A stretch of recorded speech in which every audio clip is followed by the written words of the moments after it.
welcome to The Good, the Bad and the Fixable. This is the series where the design team at Radiant take a look at an e-commerce website and decide what they think is good, what they think is not so good, and what improvements they might make. I'm here today with Leanne and April of our design team. Hello, both. Hello. You okay? We're all good. Good, thank you. Good. I'm well as well. Thanks for not asking. I don't know why you ask every time. Like, just cut that bit out. Today we're going to be looking at Tubby Toms. Now that is a hot sauce and seasoning. That's the word. Yeah, hot sauce and seasoning brand. So yeah, thanks for sharing that. Let's take a look and see what we make of it. So if we start with the drop downs in the nav, see what we think of that. Over to you, Leanne. What do you reckon? Well, my first point was it's a bit all over the place. I don't think it's very structured.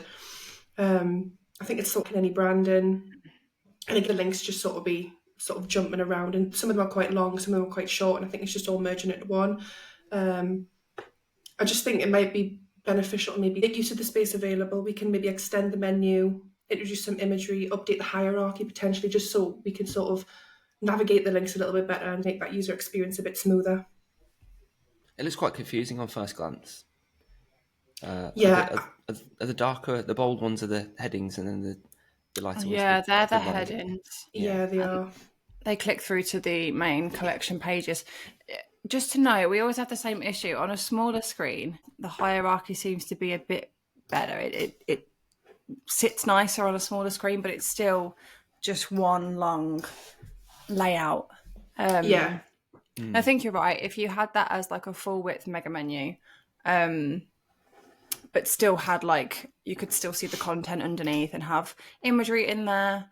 You could even do something really fun, like next to barbecue sauces, you could have like a little image of a barbecue sauce, like use imagery with the individual links. Yeah. Just to give it a visual aspect. Yeah, and just while we're talking there as well, something that might be nice is if they do sort of like, do you know the different like levels of how hot the sauce is? Yeah, like Nando's. Yeah, they could do like the little flame, and they could have that in there as well. So if obviously someone wants to shop for extremely hot sauce, they've got the option too. Yeah, it's a nice That's idea. a good idea. Even like things with like vegan, I don't know if these products or specific ones are like vegan or not, you could have that little icon as well. Mm-hmm. I have a question for you regarding this menu.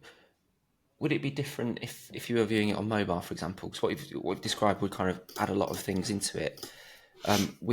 As per your recommendations, would you have a separate menu for the mobile that's maybe stripped out? I would actually have the mobile work differently. So that at the minute, if you go back, Leanne, it drops down from the top and it's quite small. I'd probably have it as a full screen mobile menu.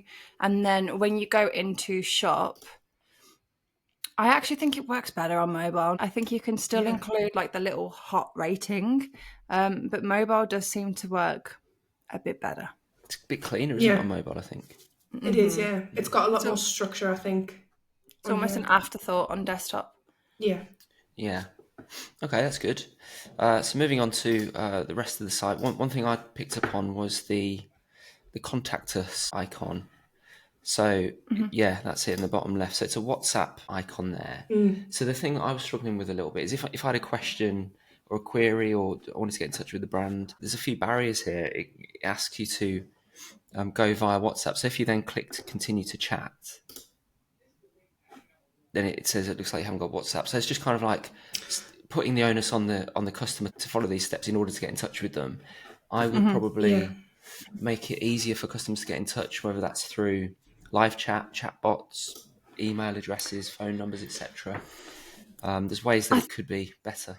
They have got links in the footer for like shipping information, return information. They've got shipping return policy. So they have got information that you might need. I do understand where you're coming from, but you also have to look at it from the business perspective.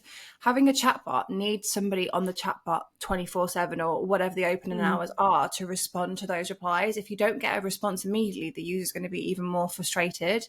So I probably wouldn't suggest a chatbot because you're expecting immediate response and they may not have the capacity in the team for that. I think a contact form would be fine. contact form would be good, and that gives them the opportunity to review it, to have a 24-hour turnaround. But you're referring to a chatbot. I think you're talking about live chat, really. So I was thinking a chatbot that's automated. Yeah, so that has AI answers. It might have, the top 100 questions that it can automatically answer. So it might be that it can bat away a lot of those queries from customers before they even need to be escalated to a person. But the live chat, you can caveat live chats with available between 9 and 5 Monday to Friday, expect 24 hours, that kind of stuff. Yeah. If you have the capacity in the team to manage that live chat, then 100% works. But if not, we don't really always suggest a live chat anyway, just because it can be annoying. The same with that WhatsApp, having it there. It's not so bad on Leanne's bigger screen, but it can obstruct your view of what you're looking at. I think a contact page or email address would just be sufficient. Yeah, I think there's I suppose my point was there's different ways to manage it, to make it easier for the customer. Yeah. But I do appreciate, I don't know how many people work at Tubby Tom's. It might be just a couple of people and they haven't got the capacity. Just Tom? It might just be Tubby Tom, just sitting there with his jars of pickles. I don't know. So I just thought we could improve that element of the site. And then moving on, we had the story page. Yep. Yeah. This one...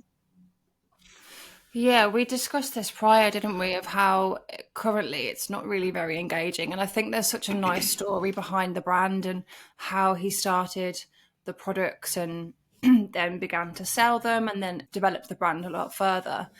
I think we'd talked about perhaps having like a timeline or even just more engaging content. I think you can really sell a customer into your brand through an about page. People want to buy from small business owners and they're interested in how they started. Like, it's kind of inspiring and they buy into that. Currently it's just image text. There's no thought behind it. It's just, I guess, easy and convenient. Nobody, let's be honest, is going to sit and read all of this. Yeah, I was just about to say, I don't think people would read maybe past the first few blocks because I think it's just so repetitive. And like you said before, not engaging and lacks any of that sort of brand or that personality. But yeah, there's definitely some things you could do with this page. I think just to reduce the scroll depth to bring everything up. Because I think if I just have a quick look on mobile, it looks more structured on mobile, I think because of the viewport, but it's very long. It is. It's a really nice story. I just think maybe there's a different way that they could present it and help it resonate with people in a better way.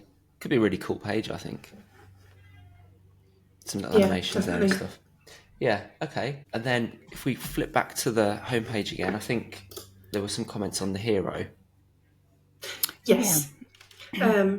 I think with the hero, it's just, again, sort of lacks any of that personality, doesn't have any engaging content on it. It's just an image sat at the top of the page.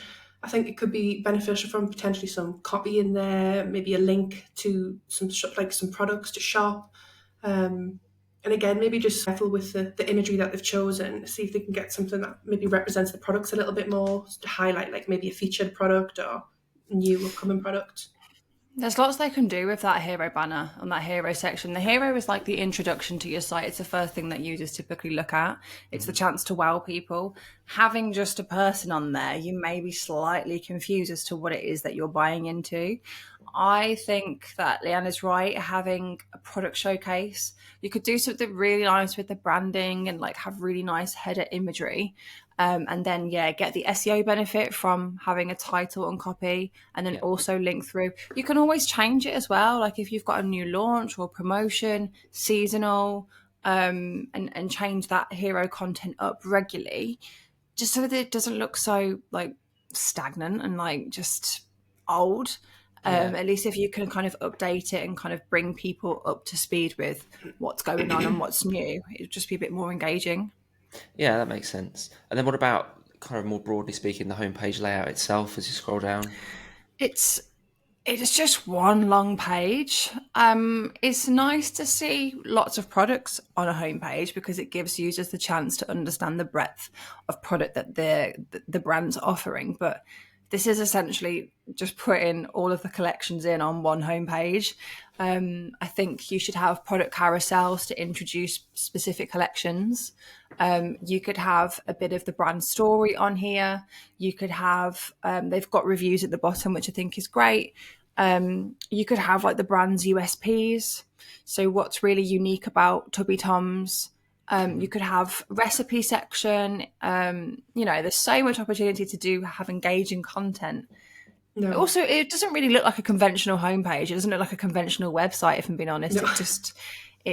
I know that I think what I'm trying to get at is the founder has created this in his home. That's how we started, and then started selling them and became a lot bigger. The website also reflects that. It actually now with technology and, Shopify themes and how advanced Shopify has become, if you don't have the time or the expertise or even the budget to create a bespoke site, there's plenty of themes out there that you can choose from to give you more than what you've got now.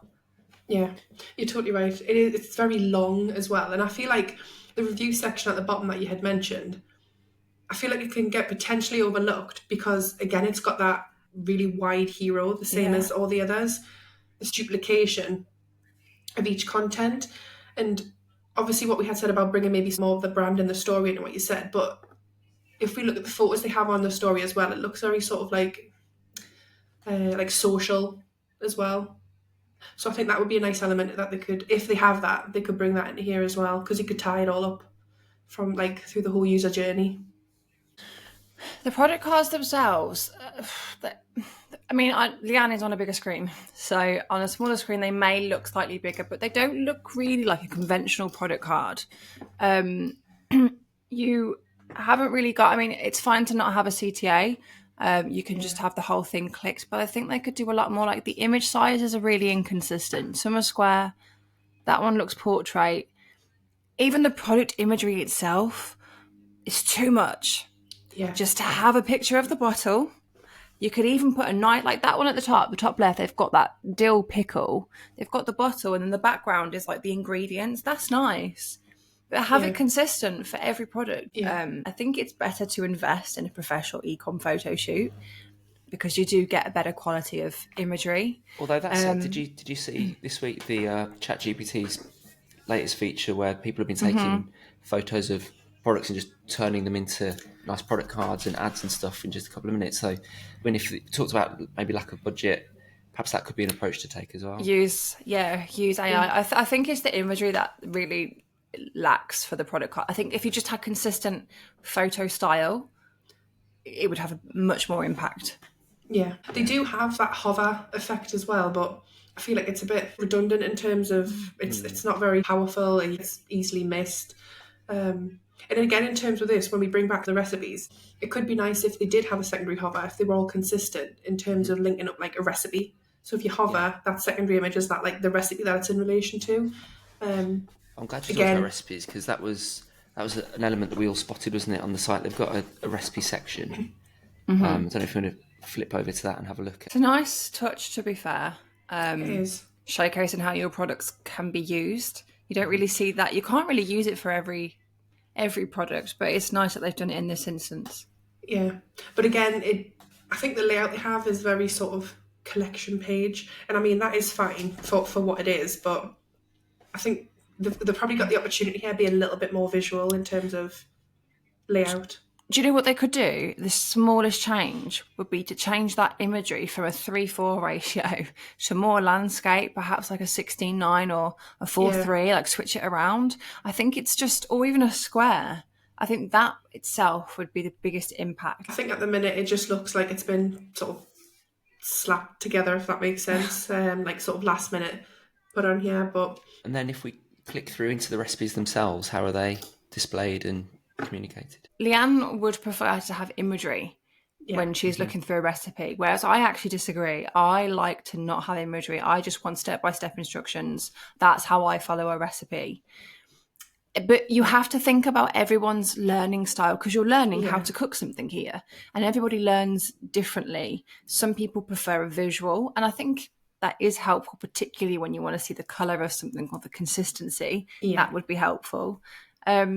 Whereas I I'm just quite like, let me just go in, read it, do it. If it tastes nice, then great. If it doesn't, then not my problem. I use HelloFresh, and the cards that you get with that, I can imagine that working quite well here, where each step has got an image to accompany what it should look like, you know, if you're chopping something up and that kind of stuff.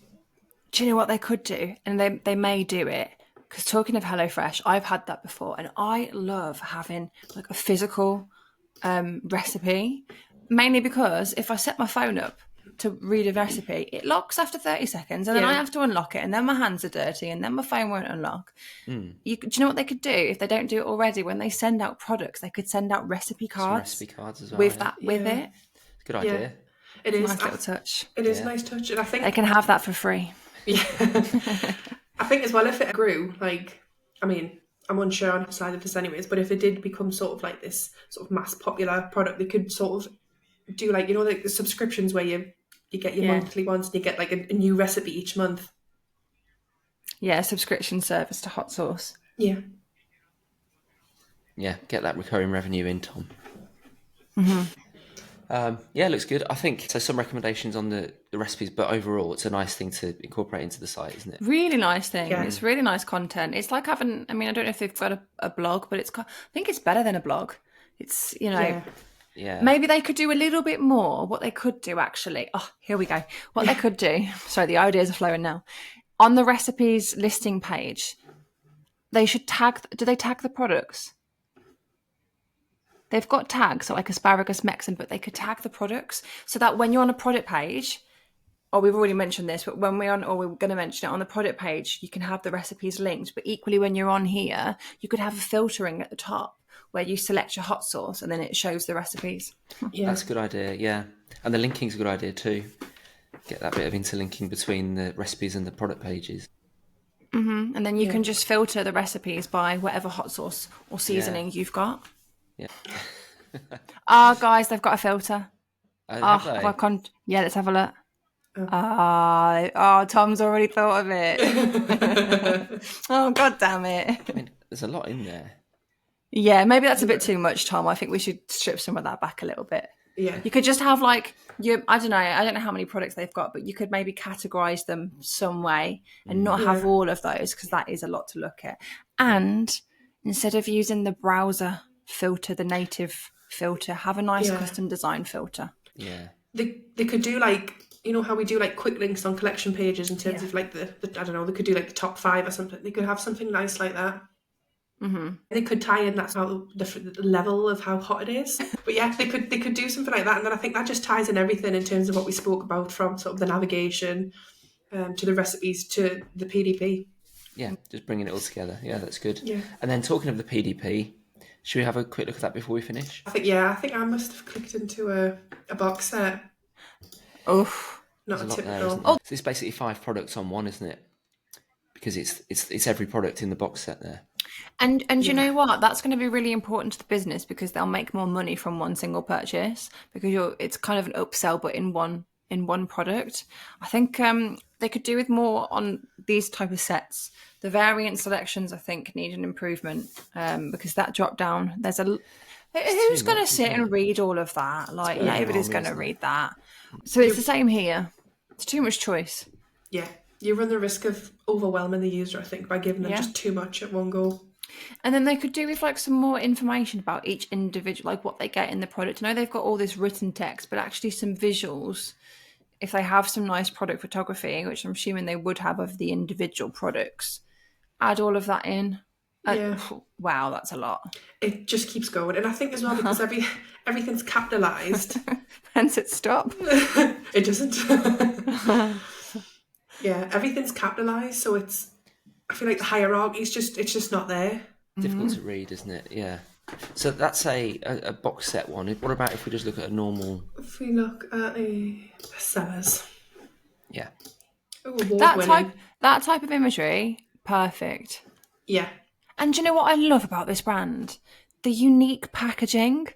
Like, why don't you have that throughout the website? Like, that's your brand. That's what you're selling. You're selling that personality. Like, I didn't even see that. And I just think those types of things should just be everywhere. Like, that's so cool.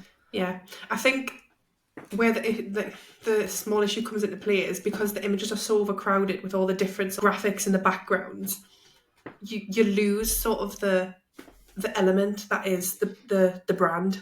Tom, if you drew those, you've done a splendid job. Really quite good little illustrations. What's the video next to it?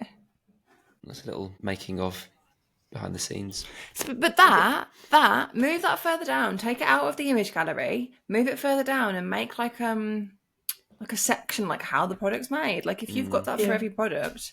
The thing as well that really like bugs me is when you've got inconsistent product image variations. Like you should always have the product.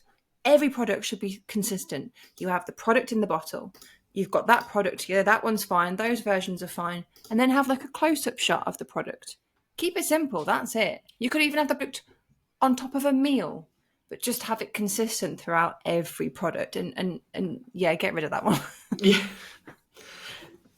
Yeah, I can see what they're doing in terms of showcasing how it's made, the behind the scenes. But again, I think there's a time and place and a position on the website that it's probably better fitted to. It's nice to have the frequently bought together section. Has it pre-ticked everything? So it has, yes. So what does that mean? We're just going to end up buying all of that stuff. Oh my God. Yeah. Add to cart. Yeah. I would like shorten that to not that many. First of all, I would have like 3 or 4, frequently bought, and just make it optional. And I would actually perhaps like, I don't know, have like a CTA on each card saying add to bag so that you can just, add what you want. So it looks like at the moment you've got to untick the 25 in order to get the... Yeah, that's not very good, is it? That could be fixed pretty easily. Yeah. But it's, you're going from buying a £4.95 bottle to all of a sudden spending £400. Just one thing, go back up. This is an award-winning product. Yes. It would be nice to know what award and actually feature that award logo throughout the site, because that's like a nice thing to mention. Yeah. This is probably something that they could put in the hero. Yeah. Or like have as like USPs or something, or even on this, like, you can have like little tags on each product image. Yeah. Have like the little award on there. Yeah. I think it'll help with like credibility and sort of, again, just trust, I think, when people are browsing. Do you reckon people frequently bought all these products together, or do you reckon? Imagine if they'd done it by mistake and then tried to WhatsApp them, didn't have WhatsApp, and then was just really, really annoyed. So overall, though, I'd say it's fair to say we really like the brand. It looks great and it's got loads of potential. Just needs some work to get that branding throughout the website. I think what really sells me is like the product itself. I think it's really unique. Yeah. I think it's really nice. I think it's a nice idea. Like, I would love to try. I'd love to have a look properly. To what puts me off, I wouldn't look because it's too difficult.